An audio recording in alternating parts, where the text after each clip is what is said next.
Well, joining me on the line now for more on this bushfire crisis, the Deputy Prime Minister Michael McCormack, who has been touring some of the affected areas. Michael McCormack, thanks very much for your time at a busy period. I know you've been in at Tumut and Batlow as well at the moment. Pretty hard hit area. What are you seeing on the ground there? Yeah, look, I'm in the main street of Batlow at Linda and Matt Rudd's Batlow Hotel, a historic place. They stayed. Matt stayed. Linda left town very briefly, but he stayed and bunkered down with so many other residents. Margaret Eiselman, who's on the Snowy Valleys Council, she just lives opposite the pub, and she said one of the most frightening things was when one of the windows blew out of a house burning down on the opposite side of the street, and all the gas cylinders started to go up. The petrol station at 6 o'clock on Sunday morning, it went up. I've been touring Greg Mowatt's property with Bridget McKenzie, the Agriculture Minister. He's lost a lot of his apple orchard, but you know he's one of the lucky ones. He's got a few rows of trees which have survived, but there are some, Tom, who quite frankly they've lost absolutely everything. Rows and rows of trees. They've lost their entire apple orchard. Of course, that's not to even speak of the pine plantations. You know, tens of thousands of hectares gone, and of course that's a 25-year reconstruct, replant, regrow. The economy here is well, quite frankly, to be perfectly honest, it's stuffed. It really is going to take a big rebuild, and James Hayes, the local Snowy Valleys mayor, he's very worried about how they are going to replace these jobs. So how do you rebuild a town in that circumstance? Yes, you can be insured and replant, as you say, 25 years. How does this town survive in the interim? What's it going to need? Well, that's the big question, and of course, you know, for some of the orchards, they're going to need to get pickers in, and of course, you know, there are some aspects of the orchard which need to go on. They still need to be pruning, they still need to be picking, they still need to be with their cold storage. You know, they need to get it out of the sheds and into the markets. And of course, the roads are all blocked now. I know the RMS is looking at that and looking at how they can assess the damage to the trees on the side of the road. The last thing we need is people to be coming through, and of course then a tree cracked in half by the fire, then falling on them and killing them. So there's a lot of issues. That's why I brought the Agriculture Minister up here today. But as you say, how are they going to replace these jobs when the pine plantation's largely gone? That stocks Fizzy Mill, that underpins the economy of Snowy Valleys, Tumbarumba, Tumut, etc. by 70%. How are we going to replace these orchards? It's going to take a big effort. I'm pleased that we've got the National Bushfire Recovery Fund in place, $2 billion. Yes, that's an initial payment, of course. That's an initial fund, and it's going to take that and probably even more to rebuild these communities. And it's not just going to take months, it's going to take years, Tom. So are you asking perhaps the community, what they think could be a replacement? I know this is early days for the economy. I mean, presumably you can replant. Yeah, they're a bit shell-shocked at the moment. You know, Matt, the local publican here, he's provided meals and sustenance for a lot of these fireys and a lot of the townsfolk, and they're just shell-shocked. They're walking, you know, and unfortunately they're not out of the danger area either, because the risk of the fires is still looming large, and as I'm speaking, there's more smoke drifting into town. The temperatures are expected to go up again on Friday and Saturday. The winds are expected to crank up again, and you know, whilst Batlow, they think it's all right, the fires are still burning in the Upper Murray, and with this Duns Road fire, they're still burning in some areas. Backburning operations have commenced, with a number of backburns have been completed and more are planned. But, you know, when the Bureau of Meteorology is forecasting temperatures up to 37 degrees, low humidity with northwesterly winds averaging around 30 kilometres an hour, expected later in the week, that spells trouble. How are the people themselves? I know you said they're shell-shocked. We know there's been some angry reactions to the Prime Minister, Michael McCormack. Are you sensing anger in the community at all? Do they feel as though... they've been pretty good to me today. I mean, I'm you know, they know me here, so I'm somebody who's represented this area. This is Mike Kelly's electorate, but Mike's not well at the moment, so I've come up not just to represent the government, but also him, and of course this is above politics. But you know, I'm well known in this area, so you know, they're people who are well known to me. They're good folk. They're so hard working, Tom. They're such resilient people, and look, they'll get through this. They always do. But you know, we're going to need to put in a big infrastructure package. We're going to need to help the farmers with on-farm water infrastructure and all these sorts of things, and that's why we've got this fund in place. That's why you know, each and every one of my colleagues is out on the ground, and I know the PM's doing everything he can too. And people respect that, and they appreciate what's being done by the government, by the state government, and indeed by local government. So we can get, you know, they can get these pine plantations back and orchards as well. Presumably in the interim, 25-year period, we're talking in some cases, there needs to be an alternative economy to generate money and jobs in the town. Tourism, there needs to tourism, be you know, a replacement. Tourism? Yeah, these sorts of things. And I mean, look, yes, and they'll presumably review more, all though. that. That'll all be part of the review process. You know, so you know, we'll get through it, because these communities have they've faced big issues before. They've faced big hailstorms before. They've faced a downturn in markets. They probably haven't faced anything this savage or this severe, but you know what? They will get through it. We're just going to have to find a way to keep people in the towns, because you know, when you don't have a job, and in some instances where people, there've been 20 homes lost here in Batlow, 20 in Tumbarumba, half the town of Cabramurra is gone. That town built in 1954 for the Snowy Hydro, half the town is gone. Those jobs will be still there, but for Tumba and Batlow, they've lost a large amount of their economy. So we're going to have to look and see what we can do for them, and we will. Looking more broadly at the situation in terms of preparedness, how widespread these fires were and the ferocity of them, what lessons do you think we need to learn, Michael McCormack?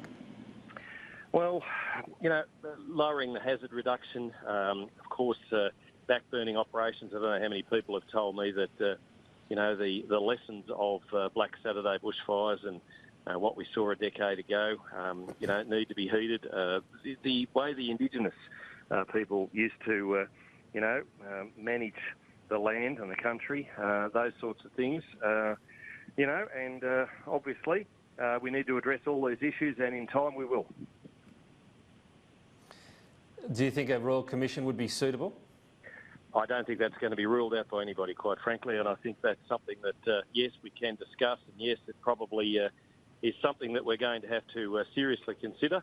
Prime Minister certainly wouldn't be ruling that out. I know he's not, but look, let's get the fires out, let's get the roads open, let's ensure that everybody is safe, and let's go through this, you know, as we will in coming days. The grieving process, of course, we've still, you know, there's a number of people who've lost their lives, and, you know, we need to properly respect them, and we will, and we'll do all that, and we'll mourn their loss as a nation, and we are, and we will rebuild, we will replant, we will regrow, we will restock, and we'll get back on our feet.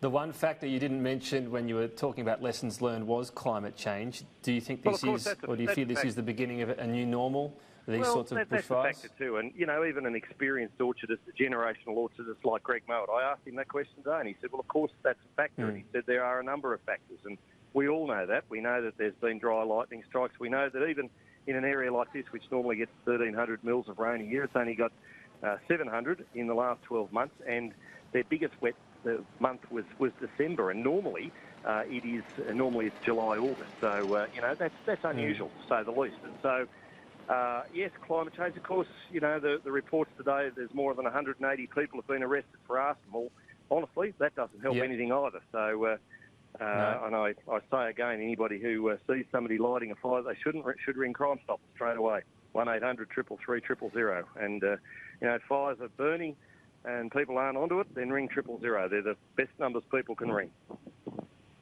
It's appalling to see. I mean, it is something we've had, of course, unfortunately, part of each season of these arsonists, but it does seem to be a pretty worrying number with the even worse conditions. So people on farms, Michael McCormack, and I suppose in regional towns, some that might be becoming more aware or concerned about climate change. You mentioned the orchardist Greg there. Your natural voters, I guess a lot of people would say. What do you say to them if they're talking about whether the government should take more action on climate change?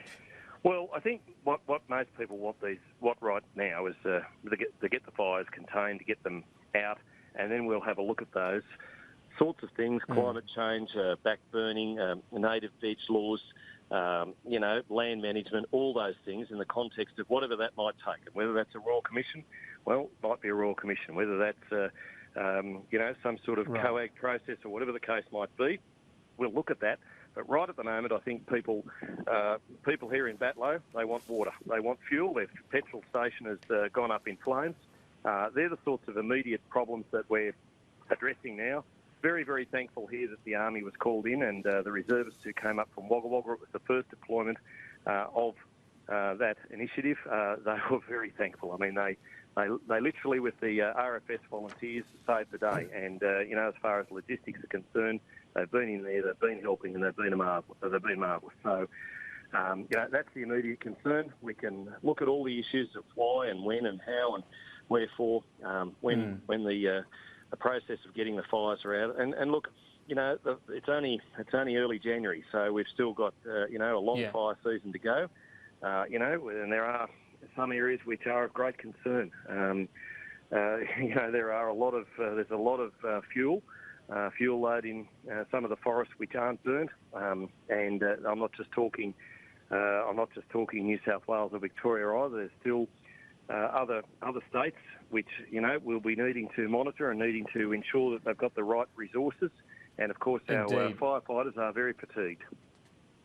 Well, I think at the moment the only state unaffected, right at the moment at least, state or territory is the Northern Territory, the ACT. Maybe it's more of a smoke issue. You're right, this could go on for many weeks, and it's I think at the moment it feels like a cloud hovering over the nation. I do want to ask you though, and I understand the short-term issue you're talking about, but you said in late December you were acting PM at that stage. You were asked whether further action is needed to reduce emissions. You said whether you agree with that. Yeah, I do. Absolutely, I do agree entirely. Is that still the case?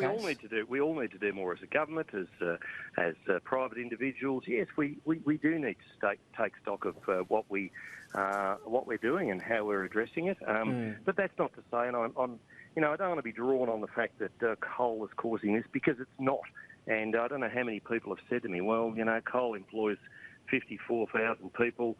More than $60 billion of exports, and two-thirds of our power needs. I mean, without power, we would have been in a lot worse state than where we are right now. So, for anybody to come out and start blaming the coal mining or anything like that and saying, well, that's actually caused these fires, well, that's way over the top. But the fact is... The coal is a contributor, though, to man-made climate change, isn't it? So that... It's fair enough to talk about it being a factor. The more it's used over the next few decades. If I was one of those people who worked in the coal mine in Queensland and doing a darn fine job for and on behalf of Australia and for and on behalf of other nations who need a power source, then I wouldn't want to be sort of had the finger pointed at me and being blamed for what's happening elsewhere around the nation as far as these fatal fires are concerned. So, okay.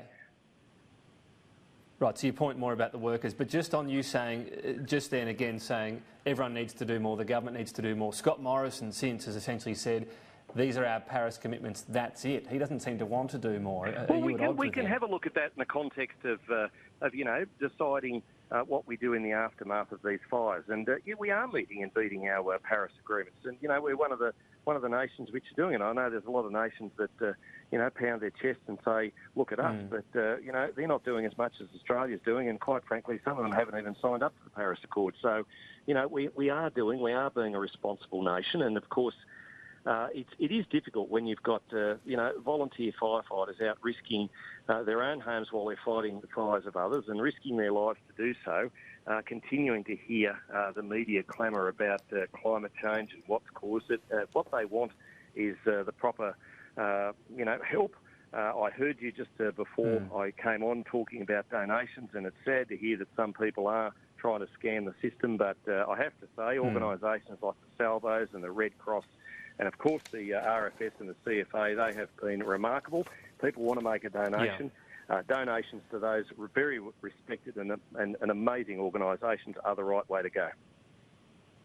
No, exactly. Look, we don't seek to highlight too much the bad stuff going on, the looting and the scammers. We want people to be aware of these things. They don't, throw their money away and give them to these people. But of course, as you mentioned, an incredibly generous spirit amongst the Australian people. And as you mentioned, look, we've got on our website organisations you can donate to, and there are plenty of local ones as well. Look, you've been generous with your time acting recently, Deputy Prime Minister. I think people appreciate, quite frankly, the role the media has played. And so whether it's print media, radio, and Sky and the other electronic media outlets, television, they've been amazing to keep up with the updates. So thank you.